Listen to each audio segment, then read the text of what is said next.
Hello students, welcome to ज्ञान विज्ञान। आज के इस वीडियो में हम class 10 science life processes nutrition के मोस्ट इम्पॉर्टेंट एमसीक्यूज सॉल्व करने वाले हैं। ये क्वेश्चंस एनसीईआरटी बेस्ड है और सीबीएसई बोर्ड एग्जाम के लिए एक्सट्रीमली इम्पॉर्टेंट है, स्पेशली कॉम्पिटेंसी बेस्ड क्वेश्चंस के लिए। अगर आप 90 प्लस स्कोर टारगेट कर रहे हो तो डोंट स्किप दिस वीडियो। इस वीडियो में हम कवर करेंगे different modes of nutrition, autotrophic और heterotrophic nutrition, photosynthesis related tricky MCQs, human digestive system के conceptual questions and exam traps जो सीबीएसई फ्रीक्वेंटली यूज करता है। तो चलिए क्वेश्चन नंबर 1 की तरफ चलते हैं। विच of the following is the internal energy reserve in autotrophs? यानी ऑटोट्रॉफ्स में, ऑटोट्रॉफ्स कौन होते हैं? जो अपना खाना खुद बनाते हैं। वो उनके अंदर इंटरनल एनर्जी रिजर्व क्या होता है, किस फॉर्म में रहता है? तो ऑटोट्रॉप्स को आप ग्रीन प्लांट समझ सकते हैं। तो ग्रीन प्लांट्स के अंदर एनर्जी रिजर्व क्या होता है? स्टार्च। ग्लाइकोजन होता है एनिमल्स में। Second question is the process of photosynthesis involves the reduction of carbon dioxide into. Photosynthesis की प्रोसेस में कार्बन डाइऑक्साइड रिड्यूस होके क्या बनाती है? The correct answer is carbohydrates. तो फोटोसिंथेसिस में क्या होता है? सबसे पहले तो पानी टूटता है सनलाइट की प्रेजेंस में, उसे कहते हैं फोटोलिसिस ऑफ वाटर। तो दो मेन स्टेप्स हैं फोटोसिंथेसिस के। पहला फोटोलिसिस ऑफ वाटर, दूसरा reduction of carbon dioxide into carbohydrates. Question number 3 देखते हैं। Desert plants take up carbon dioxide at night and prepare an intermediate which is acted upon by the energy absorbed by the chlorophyll during the day. This is an adaptation too. हालांकि ये आपके पास 10th class में detail में नहीं है, लेकिन mentioned है आपकी एनसीईआरटी में। तो आप ये देखिएगा कि जर्नली जो नॉर्मल प्लांट्स होते हैं उनमें तो क्या होता है, दिन के टाइम में फोटोलिसिस होता है, कार्बोहाइड्रेट बनता है, ठीक है, और रात के टाइम में स्टोमेटा क्लोज हो जाता है। लेकिन डेजर्ट प्लांट में जहाँ की बहुत एक्सट्रीम कंडीशंस है टेम्परेचर की, वहाँ अगर स्टोमेटा खुला रहेगा तो फिर ट्रांसपिरेशन की फॉर्म में बहुत ट्रांसपिरेशन हो जाएगा, बहुत ज़्यादा वाटर निकल जाएगा। ठीक है, तो डेजर्ट प्लांट क्या करते हैं, रात के समय में स्टोमेटा खोलते हैं, जिनसे रात के समय कार्बन डाइऑक्साइड अंदर आती है और एक ऐसा इंटरमीडिएट कंपाउंड बनता है जो कि which is acted upon by the energy, और वो उस पर एक्ट करेगी एनर्जी जो कि दिन के समय क्लोरोफिल ने एब्जॉर्ब करी होगी। तो ये अडेप्टेशन किस चीज़ के लिए है? ये अडेप्टेशन है टू कंजर्व वाटर, पानी बचाने के लिए। Question number 4, the opening and closing of the stomatal pore is a function of. यानी जो स्टोमेटा के पोर है, ठीक है, रंध्र, जो रंध्रों के जो छिद्र हैं उनका खुलना और उनका बंद होना किस चीज का फंक्शन है? तो ये फंक्शन है गार्ड सेल्स का। ठीक है, जो सहायक कोशिकाएं हैं, गार्ड सेल्स हैं, तो ये क्या करते हैं, स्टोमेटा को खोलते हैं और बंद करते हैं। Question number 5, when water flows into the guard cells, जब गार्ड सेल्स के अंदर पानी जाता है तो वो फूल जाते हैं। उनके फूल जाने के कारण स्टोमेटा स्टोमेटा का जो पोर है वो खुलता है, बंद होता है, श्रिंक हो जाता है या गायब हो जाता है। The correct answer is opens. जब गार्ड सेल स्वेल अप हो जाते हैं तो स्टोमेटल पोर खुल जाते हैं। जब गार्ड सेल्स श्रिवल अप हो जाएंगे यानी सूख जाएंगे तो स्टोमेटल पोर बंद हो जाता है। Question number 6. Which element is essential for the synthesis of proteins and is taken up by plants in the form of inorganic nitrates and nitrites? देखिए, खेतों में यूरिया वगैरह इन सब का भी यूज होता है। ठीक है, खाद जो होती है ऑर्गेनिक खाद, तो इन सब का मेन मोटिव क्या है? सॉइल में नाइट्रोजन एडअप करना। आपने ऐसा भी सुना होगा कि दलहनी फसलें जो होती हैं वो बहुत अच्छी होती हैं सॉइल के लिए। ठीक है, पल्सेस वगैरह दालें। तो ऐसा क्यों? क्योंकि उनकी जड़ों में राइजोबियम नाम का बैक्टीरिया होता है जो सॉइल में नाइट्रोजन एडअप करता है। ठीक है, तो नाइट्रोजन की इतनी ज़रूरत क्यों है? क्योंकि प्रोटीन का कॉन्स्टिट्यूएंट कार्बन, हाइड्रोजन, ऑक्सीजन और नाइट्रोजन है। ठीक है, तो the correct answer is D, nitrogen. Question number 7, Organisms like bread mold, yeast, mushrooms break up the food material outside the body and then absorb it. यानी जो bread mould होते हैं, जो फंगस ब्रेड पे लगी होती है, यीस्ट होता है, ठीक है, और जो मशरूम होते हैं, ये क्या करते हैं, बॉडी के बाहर ही फूड मटेरियल को ब्रेक डाउन करते हैं, तोड़ते हैं, यानी डाइजेस्ट करते हैं और तब उसके बाद एब्जॉर्ब करते हैं. तो इस मोड को क्या कहते हैं? This mode of nutrition is called saprophytic.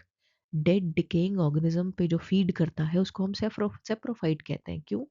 क्योंकि वो पहले डाइजेस्ट करता है एंड देन एब्जॉर्ब करता है. ठीक है. Parasitic mode, holozoic mode, autotrophic mode, इनके बारे में भी आपको पता होना चाहिए. The correct answer is B, saprophytic. Question number 8, Cuscuta, जिसको हम अमरबेल नाम से भी जानते हैं, और टिक्स एंड माइट्स, ठीक है, जो आपने देखा होगा जो डॉग्स होते हैं उनके फर्ड्स में होते हैं टिक्स एंड माइट्स, ठीक है, लीचेस, जोंक वगैरह, ये सब डिराइव न्यूट्रिशन फ्रॉम प्लांट्स और एनिमल्स विदाउट किलिंग देम. बिना किसी जानवर को या प्लांट को मारे उनके शरीर से न्यूट्रिशन लेते रहते हैं. तो ये किसका एग्जाम्पल है? ये एग्जाम्पल है पैरासाइटिक न्यूट्रिशन का. इनको पैरासाइट्स कहते हैं. Question number 9. In amoeba, the food is taken in using temporary finger-like extensions. यानी उंगलियों जैसी संरचना होती है, उनकी मदद से अमीबा खाने को अंदर लेता है, जो कि सेल की सरफेस पे पाए जाते हैं. तो इनको क्या कहते हैं, फिंगर लाइक एक्सटेंशंस को? इनको कहते हैं pseudopodia. Option C. Question number 10. Inside the food vacuole of amoeba, जो अमीबा का फूड वैक्यूल होता है उसके अंदर कॉम्प्लेक्स सब्सटेंसेस को तोड़ा जाता है. देखिए, जैसे ही बाहर से खाना अंदर लिया तो खाना एक थैली के अंदर बंद हो जाता है. उस थैली को हम कहते हैं फूड वैक्यूल. फिर उस थैली में डाइजेस्टिव जूसेस रिलीज किए जाते हैं. वो डाइजेस्टिव जूसेस खाने को पचाते हैं. अब थैली के अंदर क्या रह गया? पचाया हुआ खाना.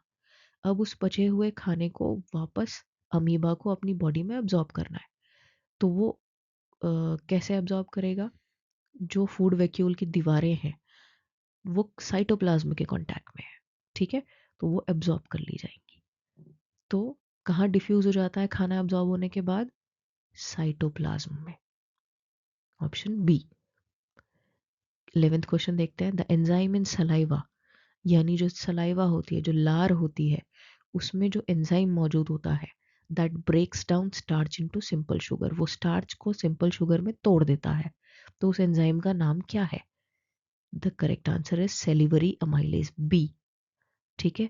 सेलिवरी अमाइलेज का दूसरा नाम है टाइलिन, PTYALIN. ये बहुत ज़रूरी है याद रखना. आपको ये जितने एंजाइम यहाँ मेंशन्ड है, pepsin, salivary amylase, lipase, trypsin, इन सब के बारे में पता होना चाहिए. पेप्सिन और ट्रिप्सिन ये दोनों प्रोटीन डाइजेस्टिंग एंजाइम है, और लाइपेज नाम से पता चल रहा है लिपिड डाइजेस्टिंग एंजाइम है. ठीक है. ऐसे ही अमाइलेज, जितने भी अमाइलेज होते हैं वो कार्बोहाइड्रेट डाइजेस्ट करते हैं. ठीक है. Option B. Question number 12. The lining of the alimentary canal, जो हमारी एलिमेंट्री कैनाल है जिसके अंदर खाने का डाइजेशन होता है, तो एलिमेंट्री कैनाल में मसल्स होती हैं जो कि कॉन्ट्रैक्ट करती हैं, रिदमिकली कॉन्ट्रैक्ट करती हैं. ठीक है. स्पेसिफिकली आप इसको याद रखिए, ईसोफेगस में होता है ऐसा ज़्यादा. ठीक है. तो रिदमिकली कॉन्ट्रैक्ट करती हैं ताकि खाना जो है वो फॉरवर्ड आगे बढ़े. ठीक है. इस मूवमेंट को क्या कहते हैं, इस रिदमिक मूवमेंट को? इसे कहते हैं peristalsis, peristaltic movement. Question number 13. What is the role of HCl, hydrochloric acid, in the stomach? तो HCl के स्टमक में दो काम होते हैं, तीन काम होते हैं. ठीक है. सबसे पहला, जो भी खाना आया है अगर उसके साथ कोई जर्म आया है तो उसको मारना, जर्मिसाइडल प्रॉपर्टी. दूसरा, स्टमक में एंजाइम होता है प्रोटीन डाइजेस्ट करने वाला, पेप्सिन, लेकिन वो डीएक्टिवेटेड फॉर्म में रिलीज होता है, तो उसको जगाना, उसको एक्टिवेट करना. ठीक है. ये दो काम होते हैं. ठीक है. दो काम होते हैं, तीन काम नहीं होते. ठीक है. तो option B, to create an acidic medium for pepsin to work. और अगर यहाँ पे जर्मिसाइडल एक्शन भी मेंशन होता तो आप उसको भी लेते. Question number 14. The function of mucus secreted by the gastric gland is, अब जो हमारा पेट है, गैस्ट्रिक ग्लैंड यानी पेट, हिंदी में आमाशय कहते हैं, ठीक है। तो उसके अंदर तीन तरीके के सेल्स होते हैं, तीन तरीके के ग्लैंड्स होते हैं, ठीक है। पहला ग्लैंड जो म्यूकस बनाता है, दूसरा ग्लैंड जो HCl बनाता है, तीसरा ग्लैंड जो पेप्सिन बनाता है। तो म्यूकस का काम क्या है? एसिड के एक्शन से स्टमक की लाइनिंग को बचाना, क्योंकि HCl एक बहुत ही स्ट्रॉन्ग एसिड है, वो हमारे स्टमक को अंदर से कोरोड कर सकता है, ठीक है, जला सकता है स्टमक की लाइनिंग को। तो उसको जलने से बचाने के लिए म्यूकस रिलीज होता है। Option C. 15th क्वेश्चन देखते हैं। Herbivores eating grass need a longer small intestine to allow the digestion of. जो घास खाने वाले प्राणी हैं, उनकी जो आंतें होती हैं वो लंबी होती है। आपने देखा होगा कि जो गाय है, गाय का जो पेट है वो बड़ा होता है, लेकिन डॉग, कैट और लायन, टाइगर, ये सब जो मीट खाने वाले प्राणी हैं, कार्निवोर्स हैं, इनका स्टमक बिल्कुल लीन होता है, पतला। ऐसा क्यों? क्योंकि हर्बीवोर्स की स्मॉल इंटेस्टाइन लंबी होती है, कार्निवोर्स की स्मॉल इंटेस्टाइन छोटी होती है। और इसका क्या कारण है? कि हर्बीवोर्स के खाने में सेलुलोज ज़्यादा होता है, ठीक है। प्लांट सेल बनी होती है सेलुलोज की, तो बहुत सारे प्लांट सेल्स होते हैं खाने में, यानी बहुत सारा सेलुलोज होता है, और उसको पचाने के लिए बहुत लंबा इंटेस्टाइन होने की ज़रूरत है, स्मॉल इंटेस्टाइन होने की ज़रूरत है, ठीक है। तो किसके डाइजेशन के लिए? सेलुलोज के डाइजेशन के लिए स्मॉल इंटेस्टाइन लंबी होती है हर्बीवोर्स में, ठीक है। जब भी आपसे क्वेश्चन पूछा जाएगा कि why do herbivores have longer small intestines in comparison to carnivores, तो उसका ऑप्शन यही होगा, to digest cellulose. 16th, the longest part of the alimentary canal. Alimentary canal का सबसे लंबा हिस्सा, which is the site of the complete digestion of carbohydrate, protein and fat. तो carbohydrate, protein और फैट का कंप्लीट डाइजेशन कहाँ होता है? स्मॉल इंटेस्टाइन में, ठीक है। तो ये नाम क्यों है स्मॉल इंटेस्टाइन और लार्ज इंटेस्टाइन? ठीक है, कंफ्यूज होने की जरूरत नहीं है। स्मॉल इंटेस्टाइन और लार्ज इंटेस्टाइन उनके ल्यूमेन के कारण बोलते हैं, ठीक है। जिसका ल्यूमेन छोटा होता है, डायमीटर डायमीटर की बेसिस पे स्मॉल इंटेस्टाइन और लार्ज इंटेस्टाइन कहते हैं। तो स्मॉल इंटेस्टाइन का डायमीटर कम होता है, लार्ज इंटेस्टाइन का डायमीटर बड़ा होता है, ठीक है। जैसे पतला पाइप और मोटा पाइप, तो स्मॉल इंटेस्टाइन पतला पाइप है, ऐसा पतला पाइप है जो लंबा है, और लार्ज इंटेस्टाइन मोटा पाइप है जो छोटा है, ठीक है। The correct answer is small intestine. Bile juice from the liver performs two functions in the small intestine. Bile juice का दो काम क्या है वो ये बताना है। तो बाइल जूस के दो काम है। पहला काम खाने को एल्कलाइन बनाना, क्योंकि स्टमक से खाना स्मॉल इंटेस्टाइन में आने वाला है, तो जब स्टमक से खाना आएगा तो वो एसिडिक होता है, ठीक है। एसिडिक खाने पे फिर लाइपेज वगैरह ये सब एक्ट नहीं कर सकते, तो सबसे पहले एसिडिटी हटानी है। तो एसिडिटी हटा के खाने को एल्कलाइन करने का काम करता है बाइल जूस। और दूसरा काम है इमल्सिफाइंग फैट। फैट की बड़ी बड़ी ड्रॉपलेट्स पे लाइपेज एक्ट नहीं कर सकता, तो हमें ज़रूरत है कि फैट की बड़ी ड्रॉपलेट्स छोटी ड्रॉपलेट्स में टूट जाए, उसको कहते हैं इमल्सिफिकेशन। तो बाइल जूस के दो काम है। Option B, making food alkaline and emulsifying fats. Question number 18, which of the following events does not occur during photosynthesis. इनमें से कौन सी इवेंट फोटोसिंथेसिस के दौरान नहीं होती? ऑप्शंस देख लेते हैं एक बार। Absorption of light energy by chlorophyll, देखिए ये तो होता है, क्लोरोफिल लाइट एनर्जी को एब्जॉर्ब करता है, और फिर उस एनर्जी का क्या करता है? उस एनर्जी से पानी को तोड़ता है, ठीक है। तो conversion of light energy into chemical energy. तो लाइट, सनलाइट की मदद से खाना बनाना, तो खाने के अंदर कौन सी एनर्जी? Chemical energy. तो light energy to chemical energy तो होता है। Reduction of carbon dioxide to carbohydrate, carbon dioxide को रिड्यूस करके कार्बोहाइड्रेट में बदल दिया जाता है, ये भी होता है। तो करेक्ट आंसर क्या है? सी, कार्बन से कार्बन डाइऑक्साइड नहीं बनती है फोटोसिंथेसिस में। 19th क्वेश्चन देखते हैं। Emulsification is the process of, अभी हमने डिस्कस किया कि इमल्सिफिकेशन क्या है? फैट की बड़े ग्लोब्यूल्स, बड़ी ड्रॉपलेट्स को छोटी छोटी ड्रॉपलेट्स में तोड़ देना। Option B. क्वेश्चन नंबर 20 देखते हैं। The pancreatic juice contains the enzyme dash for digesting proteins and dash for breaking down emulsified fat. तो कौन सा एंजाइम है जो प्रोटीन को डाइजेस्ट करता है और कौन सा एंजाइम है जो फैट का एंजाइम नहीं सॉरी कौन सा सिक्रीशन है जो फैट को इमल्सिफाई करता है? द करेक्ट आंसर इज जो प्रोटीन को डाइजेस्ट करेगा और पेनक्रियास से निकलेगा वो है ट्रिप्सिन. याद रखिए पेप्सिन निकलता है पेट से और ट्रिप्सिन निकलता है पेनक्रियास से. तो ट्रिप्सिन निकलेगा पेनक्रियास से और वो प्रोटीन को डाइजेस्ट करेगा और फैट को इमल्सिफाई करेगा. इमल्सिफाइड फैट को तोड़ेगा लाइपेस. ठीक है, इमल्सिफाइड फैट को तोड़ने का काम करता है लाइपेस. तो ऑप्शन बी. 21st क्वेश्चन देखते हैं. The inner lining of the small intestine has numerous finger like projections called villi. Small intestine के अंदर बहुत सारे उंगली के जैसे स्ट्रक्चर होते हैं जिनको हम विलाई कहते हैं. उनका मेन फंक्शन क्या है? इनका फंक्शन है एरिया ऑफ एब्जॉर्प्शन बढ़ाना. देखिए विलाई का काम क्या है? जो भी खाना पच चुका है उसको एब्जॉर्ब करके उसको ब्लड में डालना. तो एरिया ऑफ एब्जॉर्प्शन बढ़ाने का काम करते हैं villi. Question number 22. What happens to the unabsorbed food in the human body? जो खाना पच जाता है वो तो एब्जॉर्ब हो जाता है, लेकिन जो खाना नहीं पचता उसका क्या होता है? तो वो खाना लार्ज इंटेस्टाइन में भेज दिया जाता है ताकि उस खाने में से पानी एब्जॉर्ब हो जाए. Option B. क्वेश्चन नंबर 23 देखते हैं. The exit of waste material from the body is regulated by. यानी वेस्ट मटेरियल बॉडी से बाहर निकाला जाता है. अब देखिए वेस्ट मटेरियल बॉडी से बाहर अलग अलग तरीकों से निकाला जाता है, लेकिन अभी हम क्या पढ़ रहे हैं? न्यूट्रिशन. तो यहाँ जो वेस्ट मटेरियल बॉडी से बाहर निकाला जाएगा उसको रेगुलेट करेगा एनल स्पिंस्टर. एनस आप जानते हैं जहाँ से स्टूल वगैरह बाहर आते हैं.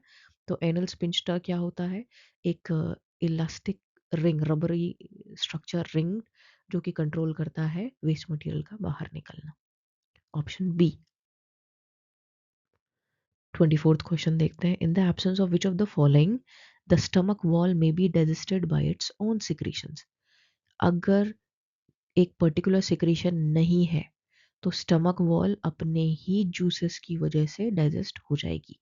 तो वो कौन सी चीज है, कौन सा सिक्रीशन है जो स्टमक वॉल को बचाता है? हमने अभी पहले भी डिस्कस किया था, म्यूकस. म्यूकस बचाता है HCl के एक्शन से स्टमक की लाइनिंग्स को. 25th question. Which part of the alimentary canal receives bile from the liver and pancreatic juice from the pancreas?